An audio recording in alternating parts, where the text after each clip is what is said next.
Hey everybody, it's Dina Rico from the Creativity Cave, and look at this stunning card. I have to say, every so often I make a card that I'm just really proud of and like pat myself on the back like, wow, girl, you are good. This is one of those cards.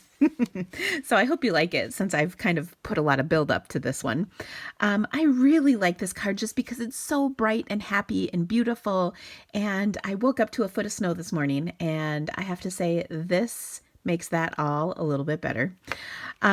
So this card features the first Frost stamp set and bundle. There's framelits that coordinate with it, and I've loved this set since it came out. It is so beautiful, and every card that I've made with it, I've just loved. But one of the things that I noticed about this is it has this stunning, beautiful printed paper that goes with it, and I love the printed paper. But I found that many of the cards I was making with this set coordinated with that printed paper. So this is a fantastic departure of those colors and really shows off how wonderful a seasonal set this is for any season. And so let me show you how I put this card together, because it's actually really easy, and I have lots of tips for building up this little spray of flowers on a card. Okay, so first of all, I'm going to start by protecting my work surface because we're going to get messy, let's be honest. Second of all, I'll tell you, I'm using the Another Wonderful Year. This is a stamp set you should totally get. And it's on sale today, just until the end of the day, with our online extravaganza. So check that out. All the details will be on my blog, and I will have the dimensions of this in the description of this video, and also a link to my blog post so that you can see all the supplies I used. And of course, if you need to purchase any, I would so appreciate your business. And you can see all of the close-up shots as well. Okay, so first of all, I'm starting with my piece of Whisper White cardstock, which is 3 7/8 by 5 1/8. Ooh, I think. Or maybe it's 3 3/4. Kidding, it's 3 3/4 by 5, and then this layer that I'm going to put it on is 3 7/8 by 5 1/8. Okay, so on this piece of cardstock, I'm going to build up kind of the corner of my card. And to do that, I'm going to start, and first of all, look at this happy color combo. Melon Mambo, Mango Melody, Lemon Lime Twist, Coastal Cabana, and Smoky Slate. Beautiful colors to get started with. Now, I like Lemon Lime Twist because it's a nice, bright, happy color, and it's not quite as dark as the Granny Apple Green, because the rest of them come from the brights, but this one is one of those in colors. Now, I'm going to start with the long, straight, kind of branchy, greenery, leafy thing, whatever this thing is. And I just cleaned it off, and I'm going to ink about half of it up. Okay, well, I guess that's probably more like 2/3. And then I'm going to stamp this just slightly at an angle right there. Okay, and then I'm going to ink the whole thing up and then stamp that across right here. Again, just at a little bit of an angle. Do you see it? Just slightly at an angle. Okay, so this is kind of the corner of everything, which is perfect. Now I'm also going to stamp this once more on a scrap of Whisper White so that I can die cut it out. Okay, so I just need one of these. Next, I'm going to take and stamp my flowers. Okay, so I've got the larger flower, the smaller flower, and then this thistle-y thing, whatever that is. You know I don't like names. Okay, so let's start with my Mango Melody small flower. So we'll stamp that right on here, like so. And again, this is one of those stamps where there's lighter and darker areas built into the stamp, which I love. That is the best thing. Now I'm also going to take this thistle-y thing, and I'm going to ink up just the top with my mango, and then I'm going to touch just the very tip of the thistle with my Melon Mambo. It's a mouthful. And then I'll just color this in with my Lemon Lime Twist marker, and then I'm going to stamp that down. And you can see I just got a little highlight of color on the tip of that, but it makes it much better and more interesting than if it were just plain. Okay, so let me show you that one more time because I need to. I'm just going to take that and just tip the edge, just the edge on there. Then we'll take our marker. You could do your ink pad either way. And then I'll stamp that on there. And that just adds a little bit of interest to that flower. Okay, next I'm going to stamp my 2 flowers. And I want to show you this because I think this is really helpful. So I've got my ink pad here, and this side of the ink pad needs to be re-inked, and this side I'm going to put some more ink on. Okay, now whenever you re-ink an ink pad, all the ink is sitting at the surface. Okay, so when you go to stamp this down, that is what you get. Okay, that is not what this stamp set is all about.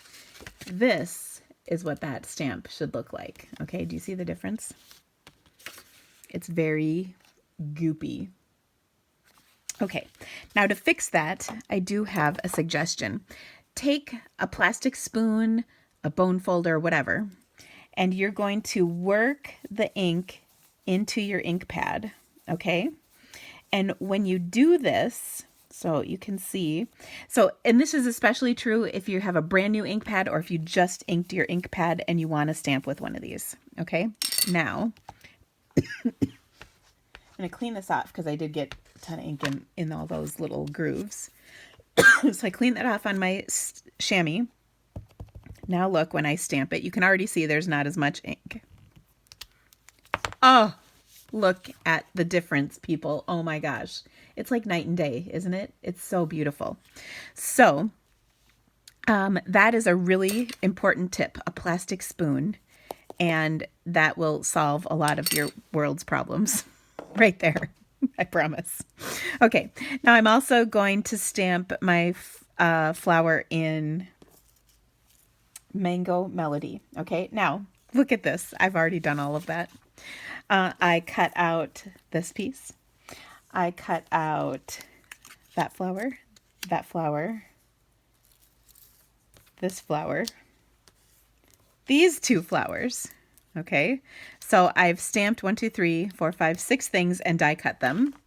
Then I also die cut 2 of these leafy things in vellum and 2 of these branchy things in white. Okay, so that's what I need to put all this together. I know that's kind of a lot, but it's really easy when you have it all done, and then you can just build up your design, which is what I want to do. Okay, so first of all, I'm going to start by knowing that I want my 3 bigger flowers, these 3 flowers, to be popped up. So I'm going to put a dimensional in the center of the back of each of them. Look at this new virgin sheet of dimensionals. Oh, so nice. I'm telling you, it's the little things that get me excited. Shh, don't tell my husband. Okay, so I've got... and the reason I'm putting 1 dimensional in there, in here, is because I want to tuck these behind different things in, I want to be able to tuck different things behind them. That's what I'm trying to say. Okay, so roughly here are my 3 main flowers, and now I'm going to build from there. So I'll tuck one of these under. Okay, so I've got my little pieces tucked in there. Then I'm going to fill this out because this is kind of boring, right?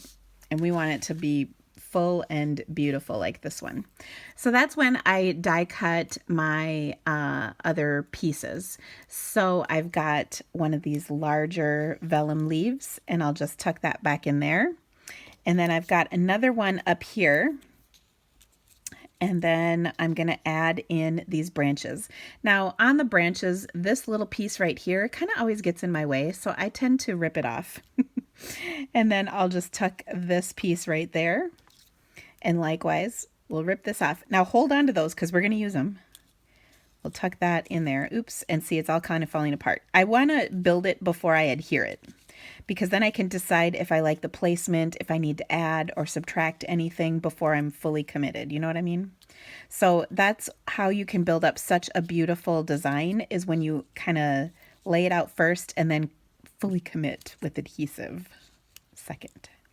All right. Now what I'm noticing here is that there's a definite clear space here that I want to fill in a little bit. So I've got two ways of doing that. First of all, I've die cut this piece, and we're actually going to cut this into 3 separate parts. Okay, and here's the beauty of this, is there's sort of naturally 3 sections to this, 1, 2, and 3.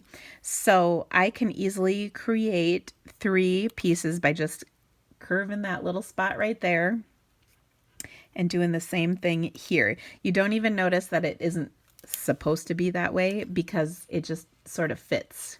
All right, so then I can add these different parts to my card. So that's a really good one to stick right there. We're going to put some right there. And then the last one, we're going to tuck kind of up in here. Okay, so that all looks good. Then the last thing I'm going to do is I'm actually going to scooch all of this off. I'm going to do like the tablecloth, and I'm going to pull this sheet out while leaving everything roughly intact. Okay. Okay. Have you ever seen Ghostbusters when he pulls the tablecloth out? That's what I just did. Now what I want to do is fill in some of this with some stamping. So I'm going to take this kind of branchy little image. It's sort of like this die cut piece. And I'm going to just sort of add some of these branches along here to just sort of fill in that white space so it's not quite so blank. Okay, and then I'll just go along the bottom a little bit, doing the same thing. That looks pretty good. Okay, so that's filled in much of this. I like that. I'm going to stop there. You can always add more, but you can't take it away. All right, and then I'm going to start, and I'm going to start adhering these pieces. Okay, so I'm going to leave some space and put that down right here. I didn't press down on this. I just sort of set it down. So that way, if I want to adjust, I still can. Do you see that? What I mean by that is I'm just kind of setting it there. I'm not pressing it down. Okay, and then there's that one. And those look pretty good, so I'm going to just give them a light press. Okay, now here's where your glue dots are your best friend. So I'm going to put a glue dot on here, not at the very bottom, kind of in the midway of the stem. And then I'll tuck that in right there. And likewise, I'll do the same thing over here. And actually, you know what? I think I'm going to put these pieces in first. So I'm going to put my vellum in first, because that's kind of a neutral piece, if you know what I mean. Okay, so that sits right there, and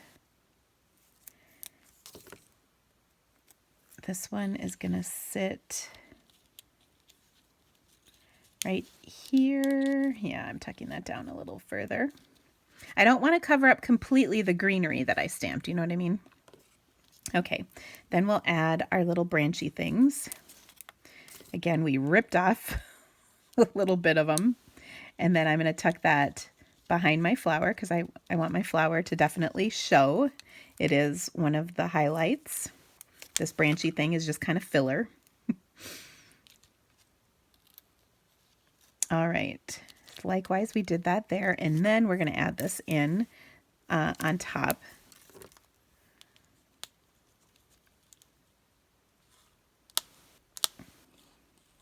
And here's where it sort of depends on where your dimensionals are. I'm going to rip off some of this. See if I can get it kind of shoved in there a little further. There we go, not bad. Okay, then I'm going to add my stamped greenery. And this one I know I can tuck in there nicely. Like so. Beautiful. And then I've got this greenery, which we're going to just add in here. I might even tuck it back in here. There we go. And then last but not least, this piece. And then remember those 2 little pieces of the white branches that I said, let's cut off, but don't throw away. We're going to take both of those pieces. We're going to get rid of, some of the excess of the branch. And partly be aware that your glue dots are going to be bigger than the branches you're sticking on here, but that's okay. And then we're going to just tuck that one in over here, and likewise this one in over here on the other side. And then I think we have filled out a gorgeous, gorgeous kind of spray of a corner. Isn't that just beautiful? Now the rest of this card is actually very simple, so let me show you. First off, we're going to stamp the sentiment. Like I said, this is from Another Wonderful Year, and this is a great set because there's everything you would practically ever need in there. I'm just going to stamp that right there. Now, I really did not want to take away from the beautiful color and everything here, so rather than doing black, I did Smoky Slate because I thought that was a little bit more toned down and would, let the beauty of my flowers show through. Also, I'm going to close up my ink pads because I'm going to do a little spritzing. And here's where my photographs never captured this totally, but I have champagne mist in a spritz bottle here with rubbing alcohol, and I'm going to shake that up just to get all the spritz mixed in. As long as you don't see anything pooled at the bottom, you've got it mixed in. And then I'm going to give this just a couple spritzes, and I'm spritzing from approximately 12 inches away, and 3 spritzes is plenty, believe me. Okay, and look, can you see the shimmer? I don't know if there we go. I don't know how you can't really appreciate this until you see it in person. It just sucked in. You got to let the mist settle before you breathe it in. Just saying. Oh, okay. So I saw this thing on Facebook like a week or so ago, called The Effects of Secondhand Glitter, and I feel like I just got them. Okay. Now the next thing I'm going to do is adhere this to my cardstock layer. Like I said, I've got a Smoky Slate panel. Oh, where's my adhesive in the middle of all this? What happened to it? Ah, here we go. So I'm just going to adhere this on. And of course, this would be a card you would send to somebody special in your life. But look at the glimmer on there. I don't know if you guys can see it, but it's so pretty. It just makes me happy. I love cards that make me happy. Okay, and then I'm going to pop that entire layer up onto my card as well. We're going to use up this sheet of dimensionals that's all gone. And I did throw one in the center just to hold everything up. Okay, dimensionals are kind of like a bra. You want to make sure there's a good support. Okay, we're not quite done. One more little teeny touch. We're going to take our frosted and clear epoxy droplets. I always have to look at the actual name of these because it's a little bit of a mouthful. But we're going to add a few of these to our card as well. And for these, I'm going to take and just tuck them in wherever they kind of fit. And, on my card, I had a bigger one, but I had sort of an open space a white space area I was trying to cover up. So here, I think I'm just going to tuck a few in where they will fit. So maybe, right here. And I think this is always a good thing to do in odd numbers. So I'll probably go with 5 of these and just kind of sprinkle them around. And it's just such a pretty touch. See, can you see 4 is wrong? But let me show you. 5 will be right. Oh, the balance has been brought to the world with that extra one. So anyway, there you go, guys. Isn't that beautiful? I hope you have loved this project as much as I have. I also have a fantastic online class for this stamp set. If you need some amazing inspiration, there are some really gorgeous projects in that class. There's even a bonus. So the information for that will be in the description of my video as well as on my blog. Thank you so much for stamping with me today, guys. I will see you again very soon. Have a great day. Bye.